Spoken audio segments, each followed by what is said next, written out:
आज बहुत खुशी की बात है कि आज समाजवादी पार्टी में बड़ी संख्या में सभी लोग सदस्यता ले रहे हैं। सबसे पहले पूर्व में बहुत समाज में काम करने वाले, जमीन पर गरीब, मजलूम, बहुजन समाज के लोगों को जोड़ने वाले, समय समय कठिन परिस्थितियों से भी निकलने वाले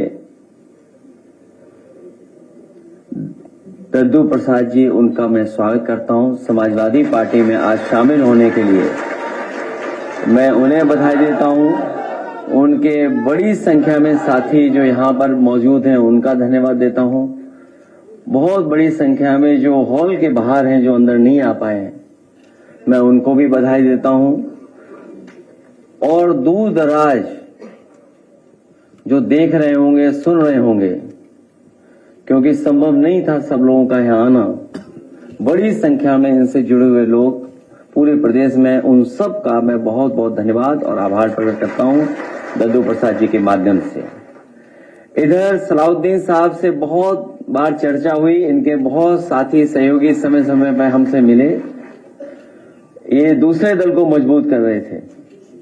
अब समाजवादी आंदोलन को और समाजवादी लड़ाई को आगे बढ़ाने के लिए मैं सलाउद्दीन साहब का और उनके साथ जितने सहयोगी साथी आए उनका बहुत बहुत धन्यवाद और आभार प्रकट करना चाहता हूं।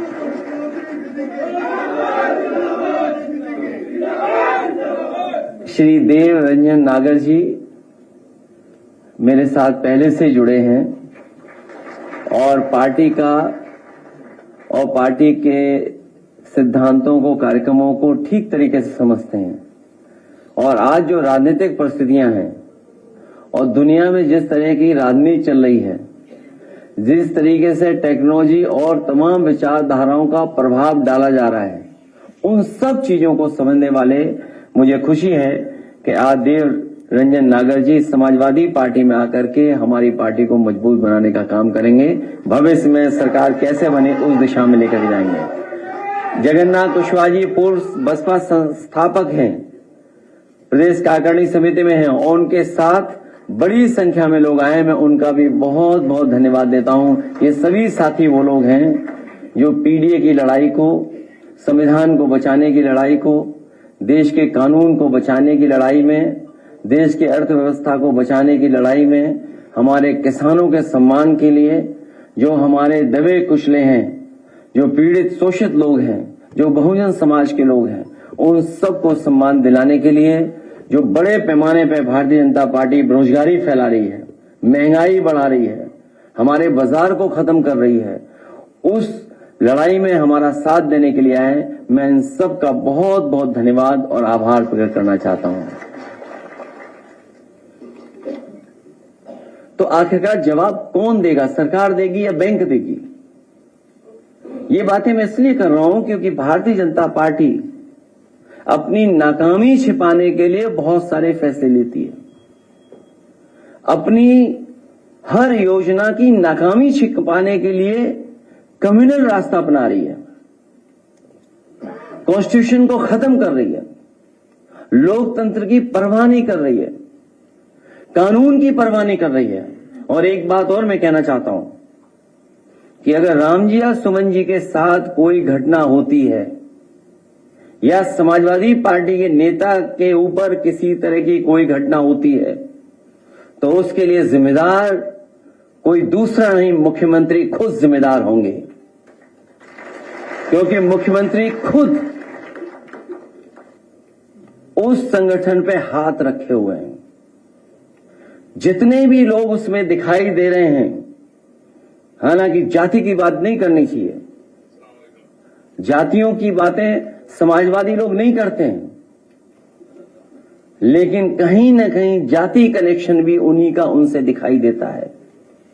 क्योंकि पकड़े कौन? करने वाला वही, पकड़ने वाला भी वही, रिपोर्ट लिखाने वाले अगर जाएं तो सामने वही दिखते हैं। इसलिए अगर कहीं कोई घटना हो रही है, अगर किसी को किसी तरह की अपमान भी होता है, तो कि जिम्मेदार अगर कोई है तो मुख्यमंत्री खुद जिम्मेदार हैं, क्योंकि वही बढ़ावा दे रहे हैं। जिस तरीके से हिटलर के जमाने में ट्रूपर्स होते थे, उसी तरीके से इन्होंने एक हिडन अंडरग्राउंड फौज तैयार की है, जो समय समय पर लोगों को अपमानित कर रही है, थानों में अपमानित कर रही है, तहसील में अपमानित कर रही है, पैसे लूटने में सबसे ज्यादा आगे दिखाई दे रहे हैं। जो लोग कहते थे कि यहां जीरो टॉलरेंस है करप्शन के लिए, इनका खुद अधिकारी पकड़ा गया, और अगर वो कहीं छिपा नहीं है, वो मुख्यमंत्री आवास में छिपा होगा। मैं एक बार फिर दद्दू प्रसाद जी, देवरंजन नागर जी और सलाउद्दीन साहब से लेकर के जगन्नाथ कुशवाहा जी, जितने भी उनके सहयोगी साथी आए हैं, मैं उन सब का अपनी तरफ से, पार्टी की तरफ से बहुत बहुत धन्यवाद देता हूं, स्वागत करता हूं, बधाई देता हूं, और इस उम्मीद के साथ कि आने वाले समय में जो पीडीए का रास्ता है, पीडीए का संघर्ष है, उसको और मजबूत बनाने का काम करेंगे।